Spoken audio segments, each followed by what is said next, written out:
Hi there, welcome back to our channel, and today we'll be taking a deep dive into something that actually shapes our perceptions and deeply affects our interactions with people: accent bias. From casual conversations to professional settings, the way we speak can carry heavy implications. We'll be unpacking this complex relationship between accent and society. If you aren't a frequent viewer of our channel, accent just refers to pronunciation, or how you pronounce things in speech. Perception and stereotypes play a significant role in accent bias. Influences how accents are perceived, leading to both subtle biases and outright discrimination. We'll also delve into the sobering reality of employment and educational discrimination based on accent. Despite qualifications, individuals with certain accents often face unjust hurdles in accessing opportunities. Accent isn't just about how we're heard, it's also kind of tied into our social status as well. We'll examine how accents can influence perceptions of intelligence, competence, and even economic standing. Media representation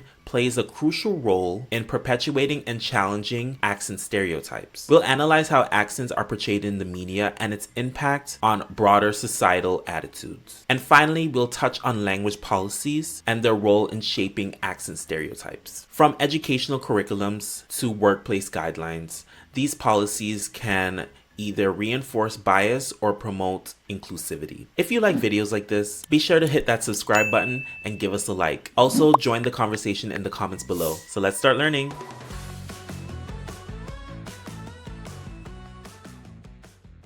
Hello, my name is Grisel Bennett. I'm an English educator and linguist specialist at Unbounded Education. And as you already know, today we'll be discussing accent bias. Accent bias refers to the tendency for individuals to form judgments or stereotypes about a person based on their accent or their manner of speech. This bias can manifest in various ways, influencing perception of intelligence, competence, trustworthiness, social status, and cultural background. While accent bias can affect anyone of any language or dialect, it is often observed in multilingual and multicultural contexts, where speakers with non-standard or stigmatized accents may face discrimination or negative perceptions. I feel that some people are unkind to me because of my accent.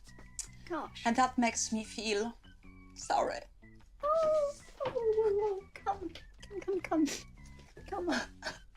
I would like to begin with the argument of language proficiency versus accent. A lot of people who hear a foreign accent may think of the person as not being able to communicate effectively in the language. For example, in the United States, it's pretty common to have that stereotype where there's someone with a heavy Spanish accent and people think they're not smart or they're just not able to really communicate in English. However, if you are a frequent viewer of the channel, you would know that that is not the case at all. Me? Yeah. Worked out this time. But don't forget that stealing is against the law. Now maybe in Colombia. Here we go, because in Colombia we trip over goats and we kill people in the street. Do you know how offensive that is? Like we're Peruvians. You are able to have a foreign accent in a language and still be able to communicate effectively, and you could be very advanced in the language as well. That person could have possibly gotten a PhD and the language of instruction was English. You never know. In any language, there is a standardized way of writing it and as well as speaking it. The more someone deviates from this standard will affect how they are seen in society. This can be either good or bad depending on the accent, as all accents come with some sort of baggage. This brings me to my next point. There are many stigmas in regards to accents. No matter how much you deny it, you know you have heard stereotypes about an accent. One example of accent bias is the perception of African American Vernacular English, which is also known as African American English, Ebonics, or Black English Vernacular. This is a dialect that is primarily spoken by African Americans in the United States. Despite its linguistic validity and cultural significance, AAVE speakers often face stereotypes and negative perceptions due to the prejudice of the accent. AAVE is often associated with laziness, lack of education, and criminality, reflecting broader societal biases and systematic inequalities. This bias can actually lead to misconceptions about intelligence, competence, and social status, perpetuating systematic inequalities and marginalization. One mechanism for AAVE speakers is code switching, which is a term used for people who alternate between dialects or languages. Serious? You don't have one of these? What? You don't have a code switch? No. How does a code switch work? Well, it's a little tricky, but let me break it down for you. It's called code switching, and I'm a master of the dial. I got a different me for every situation. No matter black, white, old, or young, I can tune into your tongue, and nobody can tell which one's the real me, yeah.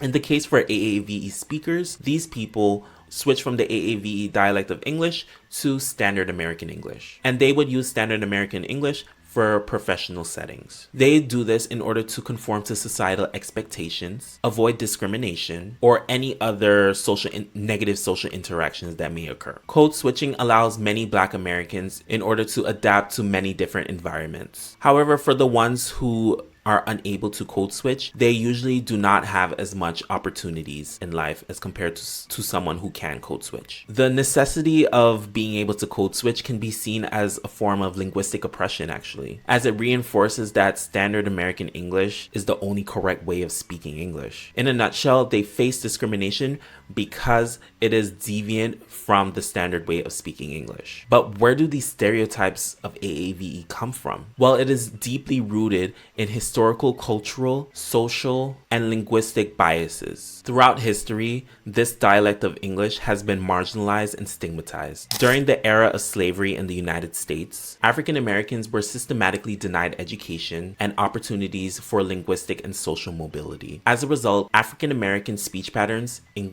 began to create AAVE, which was associated with slavery, ignorance, inferiority by the dominant white society. Linguistic prejudice became ingrained in the culture of America, and that's when people started to associate AAVE with incorrect English or broken English. These negative perceptions allowed for the idea that AAVE is essentially inferior to Standard American English, and the speakers are uneducated and less competent. Furthermore, the portrayal of Black Americans in media reinforced negative stereotypes about AAVE. Stereotypical depictions of Black people in media as being uneducated and criminals. And this, coupled with the marginalization of African American communities, applies to the stereotypes. So to keep it concise, the main reasons why these stereotypes developed are due to historical context, racism, linguistic prejudice, and media representations. I believe that these reasons are essentially just the basis for all negative accent stereotypes. However, for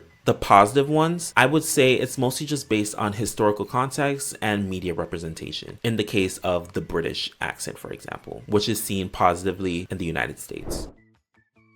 Accent and social status are actually intricately linked, often serving as markers of identity, education, and cultural background. While accent doesn't actually determine social status, it can influence perceptions and stereotypes, leading to assumptions about the person, while all you have done is just heard them. No, no, no! If you're ever going to be a lady, you must learn to speak like one. Now try it again. The life of the wife is ended by the knife.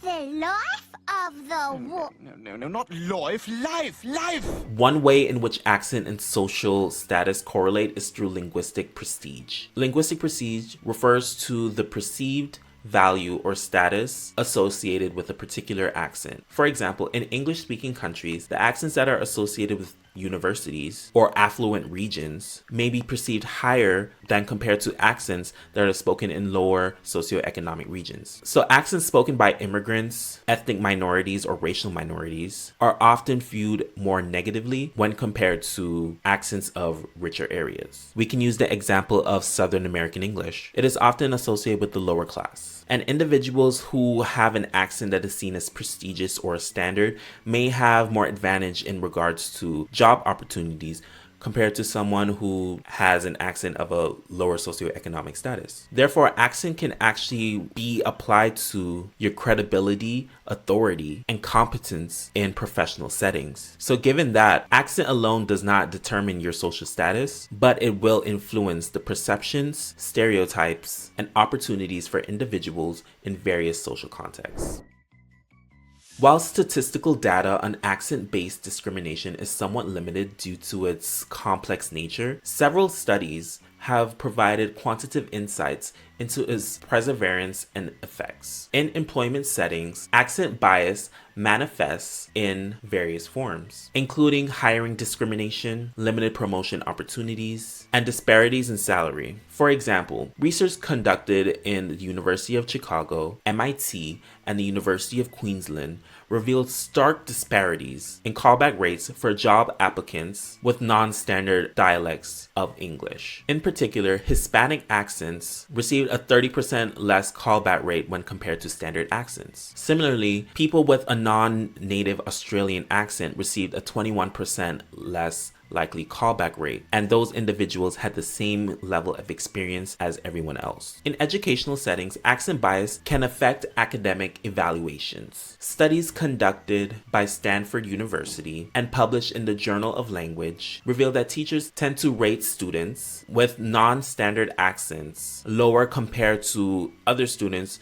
who have standard accents. This bias can actually impact grading, classroom participation, and opportunities for growth. While this information provides a significant amount of insight, it is important to recognize that accent bias is very convoluted and very complex, as it is influenced by cultural attitudes, societal norms, and individuals as well. Next, I would like to talk about media representation. Media representation plays a significant role in shaping accent bias by perpetuating certain stereotypes. The portrayal of accents in film can contribute to the view of certain accents while elevating others. Accents associated with dominant groups are portrayed as sophisticated, educated, and authoritative, reinforcing that these accents are superior. The port is quite good. Yes, quite good. Indeed. Most certainly. What year is it? 51. Ah, Delectable. indeed. Yes. Conversely, characters with Indian accents, for example, particularly those of immigrant groups, tend to be call center workers, and they are usually portrayed as comical or uneducated. And this can influence to the stereotype behind the negative view of these accents. Morning, Sleeping Beauty. Boy, I was wondering when you was gonna wake up. Media representation can influence audience perceptions of accents by framing them with specific contexts and narratives. For example, Indian accents may be used to show some sort of exoticism, foreignness, or inferiority, reinforcing existing biases and prejudices. Additionally, media representation can cause people to have an influence about an accent they've never really heard in real life. And this can shape people's views about underrepresented accents in the world. Overall, media representation is very important when it comes to accent bias as well, because it shapes our view of the accents.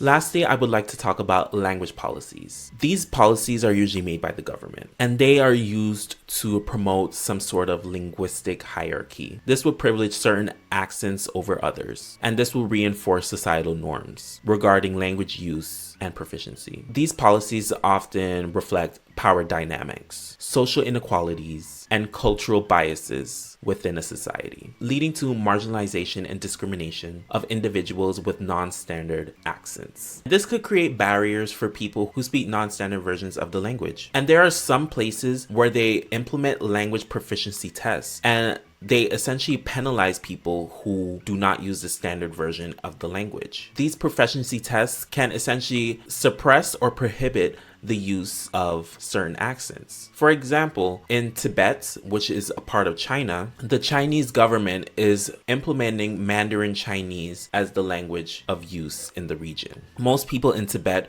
do not speak Mandarin Chinese as a native language. So for obvious reasons, they speak Mandarin Chinese with a Tibetan accent. The Chinese government purposefully has not provided resources in Tibetan language resources, and there has been a steady decline of Tibetan languages, and the Mandarin Chinese exams provided by the government are essentially a disadvantage to the Tibetan speakers and create employment and barriers to access education. This, coupled with media representations, make people in China have a negative view of Tibet and people from Tibet, as they are viewed as less educated. Overall, language policies can have a significant role on the influence of accent bias and accents in general. In conclusion, accent bias is a persuasive issue with far-reaching implications for individuals and society as a whole. From employment to educational discrimination to social status and media representation, accents can influence perceptions, opportunities, and experiences in various contexts. Perception and stereotypes play a major role on accent bias, with certain accents